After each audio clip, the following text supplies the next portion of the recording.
దుల్కర్ సల్మాన్ మరియు మృణాల్ ఠాకూర్ హీరోయిన్ గా నటించిన సీతారామం సినిమా ఈ మధ్యనే విడుదలై బాక్సాఫీస్ వద్ద బ్లాక్ బస్టర్ గా నిలిచింది. హను రాఘవపూడి దర్శకత్వం వహించిన ఈ సినిమాలో రష్మిక మందన ఆఫ్రిన్ అనే ఒక ముస్లిం యువతి పాత్రలో కనిపించి అందరి దృష్టిని ఆకర్షించింది. తాజాగా ఒక ఇంటర్వ్యూలో మాట్లాడుతూ సినిమా సక్సెస్ గురించి రియాక్ట్ అయ్యింది ఈ భామ.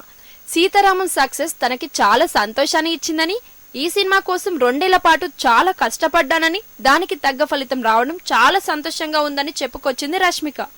ఆఫ్రిన్ లాంటి పాత్ర ఇప్పటిదాకా తాను చెయ్యలేదని, ఇలాంటి విభిన్నమైన పాత్రలో ఇంకా చేయాలని ఉందని చెప్పింది. హను రాఘవపూడి చాలా ఫ్యాషన్ ఉన్న డైరెక్టర్.